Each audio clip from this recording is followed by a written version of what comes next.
Die Vorratsdatenspeicherung. Moment, hatten wir das nicht schon einmal? Und hat das Bundesverfassungsgericht sie 2010 nicht für verfassungswidrig erklärt? Damit sollte die Sache sich doch eigentlich erledigt haben. Warum müssen wir uns erneut mit dem Thema befassen? Ganz einfach. Unser Innenminister hat sie wieder gefordert, die Vorratsdatenspeicherung. Und auch die EU-Innenkommissarin will sie. Daher müssen auch wir uns wieder damit beschäftigen. Aber was ist das überhaupt, diese Vorratsdatenspeicherung? Fangen wir vorne an. Telekommunikationsanbieter haben seit jeher Daten gespeichert, die sie zur Abrechnung ihrer Leistung brauchten. Also wer ruft wen an, zu welchem Tarif wird wie lange telefoniert. Diese Daten werden, wie vom Bundesdatenschutzgesetz gefordert, nach Rechnungserstellung gelöscht.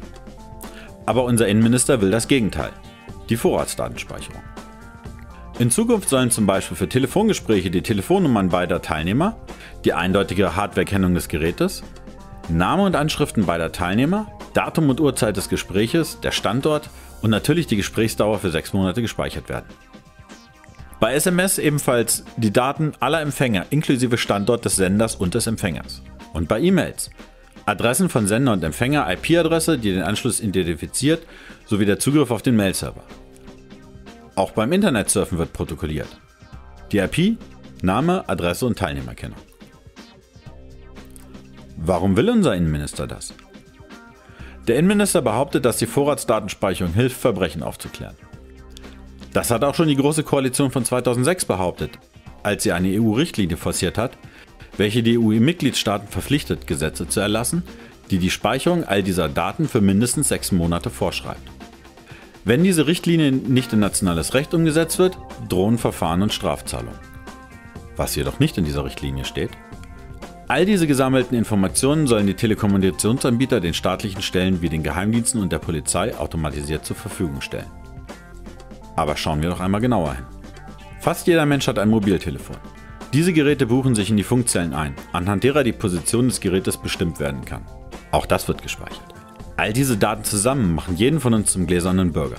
Alle unsere Aufenthaltsorte während der letzten 6 Monate können anhand unserer Mobilgeräte jederzeit bestimmt werden.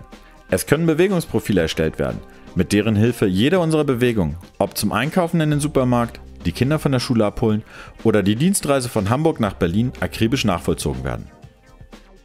Aus den Daten geht hervor, wann wir zu Hause waren, wo wir regelmäßig einkaufen, ob und wann wir im Krankenhaus waren oder wo wir am Wochenende gerne unsere Zeit verbringen und vor allen Dingen mit wem.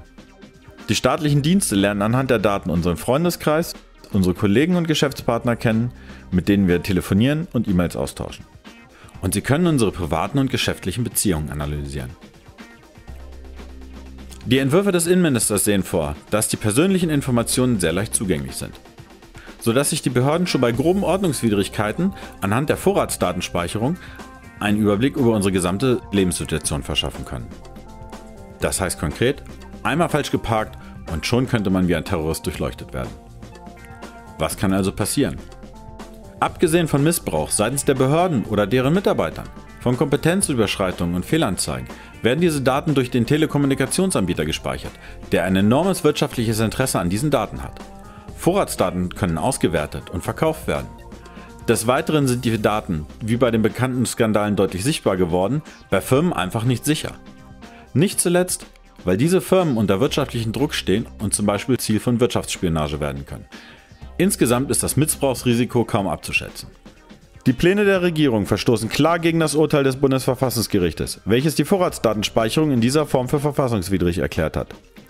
Die zugrunde liegende EU-Richtlinie zur Vorratsdatenspeicherung muss außerdem noch vor dem Europäischen Gerichtshof verhandelt werden, denn sie steht unter dem begründeten Verdacht, gegen die EU-Grundrechtscharta zu verstoßen.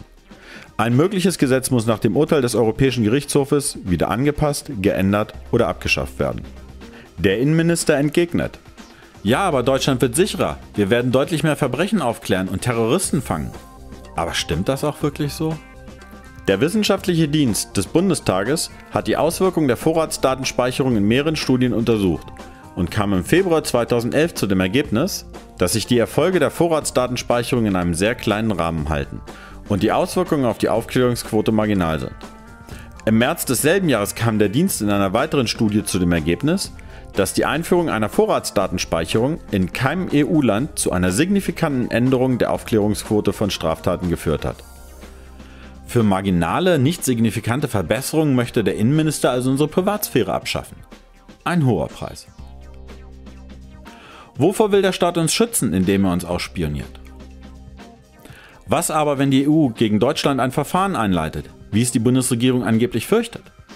Nun, damit hat Deutschland ausreichend Erfahrung, denn es sind 68 Verfahren gegen Deutschland wegen Vertragsverletzungen anhängig, unter anderem wegen des sogenannten VW-Gesetzes. Insgesamt hat Deutschland derzeit 22 Richtlinien nicht oder mangelhaft umgesetzt.